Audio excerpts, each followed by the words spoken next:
Continuing now with our lead story, the Senate Intel report on torture. 2011 Fox News poll asked, do you support or oppose allowing the CIA to use enhanced interrogation techniques such as waterboarding to try to obtain information from terrorist suspects? 63% of the American population support it. 30% oppose, 7% don't know.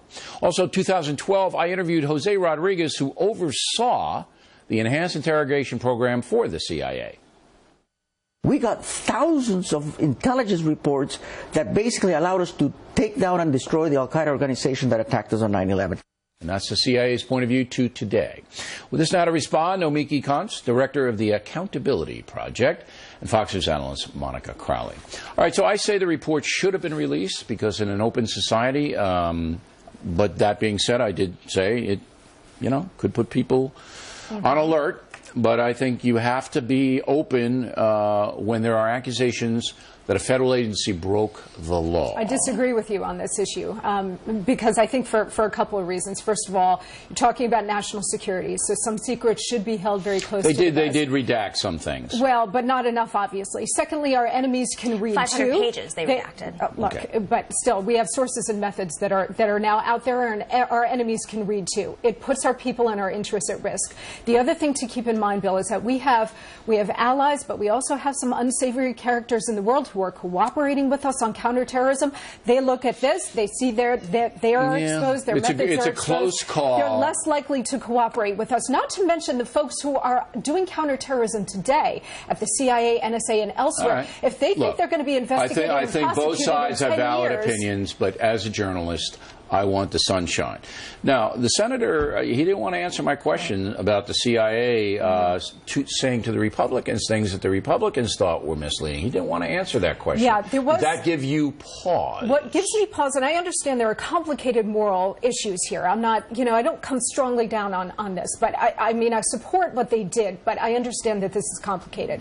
There was a brief period of time from August of 2002 to early 2003 where the guidelines weren't set in stone. They had the legal authority to do the enhanced interrogation techniques, but there were a few months where it was a little bit in flux, and I think that's what he was pointing to. But he wasn't even there was a short period of time where the guidance wasn't totally solid. I don't want to do speculation, but that took me aback a little bit.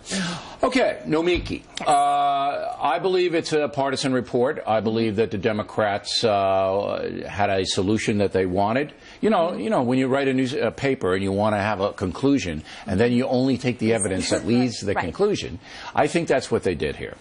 Well, I mean, this was based on evidence, and yes, it would have been much better if it was a bipartisan report, but unfortunately we have a Congress that's not really speaking to each other right now on both sides. But what they did do was they interviewed all the directors of the CIA. No, they didn't. Yes, they did. They interviewed Tenet. They interviewed well, let me stop you. Let me stop you there. They did not. Well, they did not interview any of the directors. They had, Hayden testified before Congress. Wasn't in there. Interview. The Senate Intel Committee did not interview any of the CIA brass involved. None of them. You know why I know that? Because I did. I talked to them. All of them. Well, in the report, and granted, there are 1,300 pages of the report. Only 500 have been produced because they've redacted a lot of the national security issues. But what I'm concerned about is what's in that report that is nonpartisan. Number one, they had contractors. They had been hiring contractors, and the CIA has stepped up and admitted this, members of the CIA. Contractors were hired, yes. The contractors, some of them have criminal backgrounds. None of them had any experience at all with interrogation tactics. Okay, maybe that was a bad decision. Efforts. What else? And number two, there was no oversight. There was no oversight because they weren't communicating to Congress. But they did communicate to Congress. They briefed, according to both the President and the Vice President. They did brief the Intel committees and the House, too. They misled them. They weren't giving the full reports. You say they did. Well, the report proves so. You say they did. But the report is partisan. And also keep in mind that you had top Democrats who were briefed on these enhanced interrogation techniques, including Nancy Pelosi. But maybe not all of them.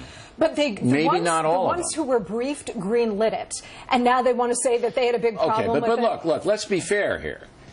If the CIA held things back, and they just debriefed on some things but not others, which is possible. That is possible. That's and that gets to my original point about that brief period of time of 4 or 5 months where the guidance, the legal guidance and so on, wasn't totally clear. But the tactics were in place since 2008. Okay. I believe it's a partisan report, but I want to tell everybody that we tried to get Vice President Cheney on, in fact, tonight, on the phone. Nothing. No, wouldn't come on. Now, maybe he's busy.